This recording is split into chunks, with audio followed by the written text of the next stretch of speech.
Hello folks, my name's Mark from Naughty Nettles. We're here today to learn how to identify some common edible and medicinal plants of our beautiful city, Montreal. We're not going to be eating anything today. We are in the city, so it's a little bit tricky, but learning how to identify and learning some of their uses, pretty easy to do. Let's get into it. We have, jumping out at us, garlic mustard, a quote-unquote invasive plant, which for me just means, more excuses to put it on my dining room table. Tastes a little bit like garlic and a little bit like mustard, filled with vitamin C. We can see here there's the seeds that are soon to be mature, and then down here we've got some young plants as well that have yet even to start flowering. We have our violets. They're not flowering at the moment, it's a bit too late for now, but this is an edible green that you find on forest floors. You recognize it by its heart-shaped leaf, and it's a nice purple flower, as the name violet would suggest. These are the daylilies, or the Canada lily.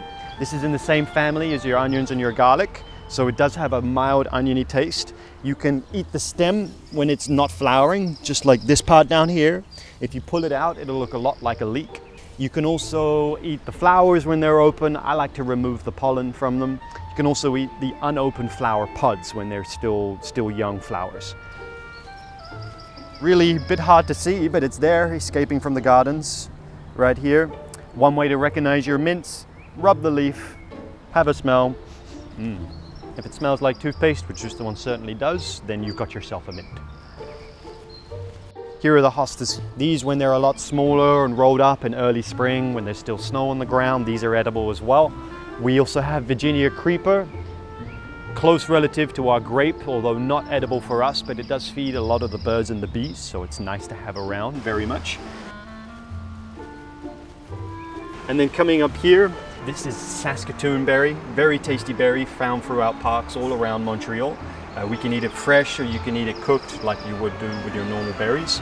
And the birds love these, so you really got to be quick as well. We have sumac. This kind of furry branch here is a very key indicator, as well as its leaf pattern. This will make a red berry, which is very sour. You can kind of suck on that and spit out the seeds, or you can grind it and take out the fluff to use as a lemony spice. This is just a little quick intro into what you can experience on one of our guided plant tours. So if you're interested in joining me outside, we're going to be exploring downtown Montreal every 2 weeks, looking at our edible and medicinal plants growing all around us. You can find out how to get tickets on the link below, or you can check out my website, which is welovenettles.ca. I hope to see you there soon.